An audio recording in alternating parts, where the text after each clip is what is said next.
Hello friends, welcome to my YouTube channel common kitchen tips. ഇന്ന് നമുക്ക് ഉച്ചക്കത്തേക്ക് ഒരു ഒഴിച്ചുകൂട്ടാൻ മുരിങ്ങയിലക്കറി എന്ന് പറയും.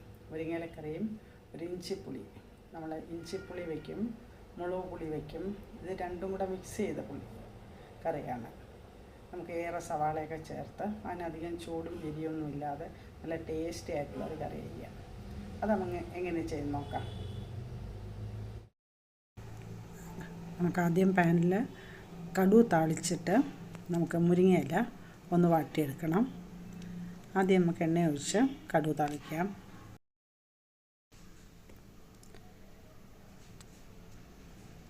നമുക്കത് കടുവെല്ലാം പൊട്ടിക്കഴിയുമ്പോൾ നമുക്കിതിനകത്ത് മുരിങ്ങയില ചേർക്കാം.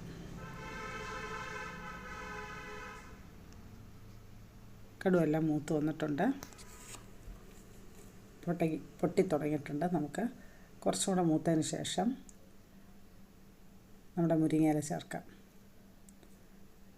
അപ്പം മൂത്ത് വന്നിട്ടുണ്ട്, നമുക്ക് മുരിങ്ങയില ചേർക്കാം. ഇനി വേണ്ടുന്ന ഇൻഗ്രീഡിയൻസ് തേങ്ങ, ജീരകം, ചെറിയ ഉള്ളി, ഇത് മൂന്നും ചേർത്ത് നല്ലപോലെ അരയ്ക്കണം. ഇതിന് മുളകൊന്നും ചേർക്കുന്നില്ല.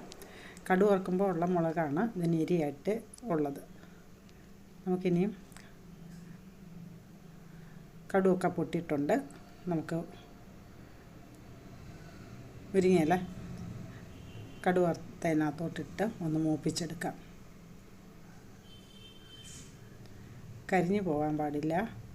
നല്ലപോലെ ഇളക്കി ഒന്ന് വാടി വന്നാൽ മതിയാവും.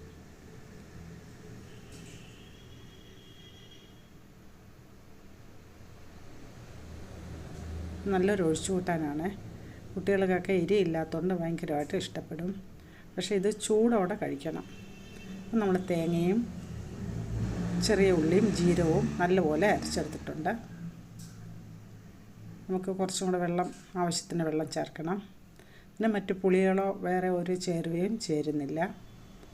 ഉപ്പും ചേർത്ത് കുറച്ച് വെള്ളം ആവശ്യത്തിന് ചേർക്കുക. കുറച്ച് തിക്കായിട്ടിരുന്നാൽ മതി, ഒരുപാട് കട്ടിയാവണ്ട. കുറച്ചും കൂടെ വെള്ളം ചേർക്കാം.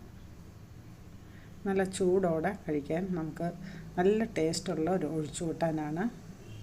അപ്പോൾ ഇതിന് എരിയില്ലാത്തതുകൊണ്ട് നമുക്ക് ഒരു ഇഞ്ചിപ്പുളി തയ്യാറാക്കാം. പച്ചമുളക് പുളി എന്നൊക്കെ പറയും.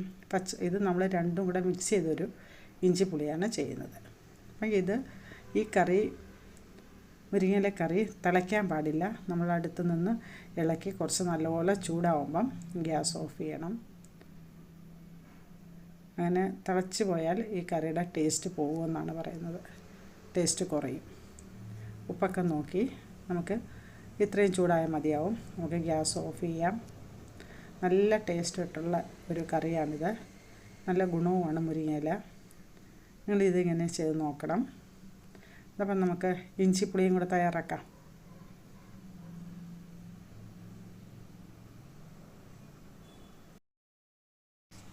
നമ്മൾ ഇഞ്ചിപ്പുളിക്ക് ഒരു 3 ഇഞ്ച് നീളത്തിലുള്ള ഇഞ്ചിയാണ് എടുത്തിരിക്കുന്നത്. ചെറുതായിട്ടൊന്ന് ചതച്ചെടുത്തതാണ്. അരിഞ്ഞില്ലെങ്കിൽ നമ്മളൊന്ന് വലുതായിട്ട് ഒന്ന് ചതച്ചെടുത്താലും മതിയാവും. എന്നിട്ട് നമുക്കൊന്ന് നല്ലപോലെ മൂപ്പിച്ചെടുക്കാം. നമ്മൾ വെളിച്ചെണ്ണ ചേർത്താണ് മൂപ്പിക്കുന്നത്. ഇത് ഒരുവിധം മൂത്ത് വരുമ്പോൾ നമുക്ക് 2 സവാള ചേർക്കണം. പച്ചമുളകും ചേർക്കണം. പക്ഷേ പച്ചമുളക് നമുക്ക് പിന്നെ തനിയെ മൂപ്പിച്ചെടുത്താൽ മതിയാവും. ഇത് ഇഞ്ചിയും സവാളയും നല്ലപോലെ മൂത്തിട്ട് നമുക്കൊന്ന് അരച്ചെടുക്കണം. അതുകൊണ്ട് ആദ്യം ഇഞ്ചി മൂപ്പിച്ചെടുക്കാം. ഇഞ്ചി മൂത്ത് വരുമ്പോൾ സവാള ചേർക്കാം. ഇഞ്ചി ഒരുവിധം മൂത്ത് വന്നിട്ടുണ്ട്.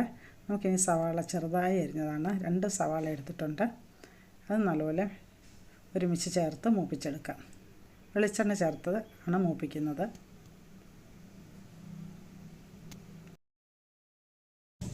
കുറച്ച് ചുവന്ന് വന്നിട്ടുണ്ട്. ഇത്രയും മൂത്താൽ മതിയാവും. നമുക്കതിനകത്ത് കുറച്ച് മല്ലിപ്പൊടി ഒരു 1/2 സ്പൂൺ മതിയാവും. ചെറിയ സ്പൂണിന് മഞ്ഞൾപ്പൊടി ഒരു 1/4 ടീസ്പൂണും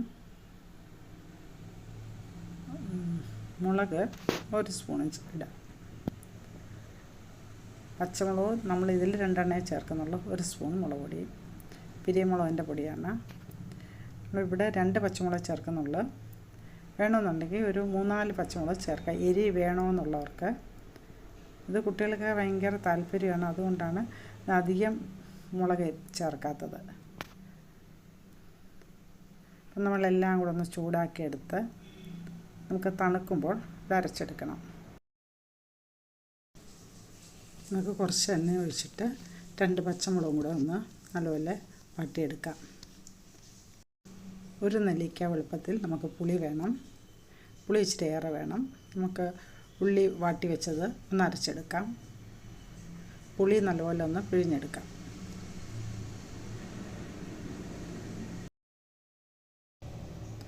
മുളക് വാട്ടിയതിനകത്തോട്ട് നമുക്ക് പുളി നല്ലപോലെ പിഴിഞ്ഞൊഴിക്കാം. കുറച്ചും കൂടെ വെള്ളം ചേർത്ത് പുളി പിഴിഞ്ഞൊഴിക്കാം. പുളി ഇച്ചിരി ഏറെ വേണം, അപ്പോഴാണ് ടേസ്റ്റ് ഉണ്ടാകുന്നത്. നമുക്ക് ഉള്ളി അരച്ചതും കൂടെ ഇതിൽ ചേർക്കാം. ഒന്ന് അരച്ചിട്ടില്ല, കുറച്ചൊന്ന് ചതച്ച് വന്നിട്ടേ ഉള്ളൂ, അത്രയും അങ്ങനെ മതിയാവും. ഇത് നല്ലപോലെ ഇളക്കി കുറച്ച് വെള്ളം ആവശ്യത്തിന് ചേർക്കണം. 1 ഗ്ലാസ് വെള്ളം ചേർക്കാം. ഒരു ചെറിയ ഗ്ലാസ്സിന് 1 ഗ്ലാസ് ചേർക്കാം. അത് ഉപ്പും ചേർത്ത് ഇതെല്ലാം തിളച്ചൊന്ന് കുറുകി വരണം. അതുകൊണ്ട് ആദ്യം കുറച്ച് വെള്ളം ചേർത്ത് തിളപ്പിച്ച് പറ്റിക്കുക. ഇത്രയും വെള്ളം മതിയാവും. നല്ല തിളച്ച് വേണം വറ്റേണ്ടത്. ഇഞ്ചിയുടെ ഒരു ചവർപ്പൊക്കെ മാറണമെങ്കിൽ നല്ലപോലെ തിളച്ച് വറ്റണം. നമുക്കിതിൽ ശർക്കരയൊന്നും ചേർക്കേണ്ട ആവശ്യമില്ല, അധികം എരിയൊന്നും ചേർക്കുന്നില്ല. അപ്പം നല്ലപോലെ കുറുകി വരണം. കുറച്ചും കൂടെ നല്ലപോലെ കുറുകി വരണം. നമുക്ക് കുറച്ച് കായപ്പൊടി ചേർക്കാം. കായപ്പൊടിയും ചേർത്ത് ഉപ്പൊക്കെ നോക്കി കറക്റ്റാണെങ്കിൽ നമുക്ക് കുറച്ചും കൂടെ വറ്റി വരുമ്പം ഗ്യാസ് ഓഫ് ചെയ്യാം. നമുക്കിത് ഒരാഴ്ച വരെ കുപ്പിയിലാക്കി ഫ്രിഡ്ജിൽ സൂക്ഷിച്ചാൽ ഒരാഴ്ച വരെ നമുക്ക് കേടുകൂടാതിരിക്കും. ഇഞ്ചിക്കറി റെഡിയായിട്ടുണ്ട്. നിങ്ങൾക്ക് ഈ കറികൾ ഇഷ്ടപ്പെട്ടിട്ടുണ്ടെങ്കിൽ ലൈക്ക് ചെയ്യുക, കമൻറ്റ് ചെയ്യുക, ഷെയർ ചെയ്യുക, സബ്സ്ക്രൈബ് ചെയ്യുക. അപ്പോൾ നമ്മളിപ്പോൾ ഉണ്ടാക്കിയ കറിയും കൂട്ടി നമുക്ക് ചോറുണ്ടായാലോ. നമ്മുടെ മുരിങ്ങയില കറിയും ഇഞ്ചിപ്പുളിയും റെഡിയായിട്ടുണ്ട്. അപ്പോൾ നമുക്ക് അത് കൂട്ടി ചോറുണ്ടാക്കാം.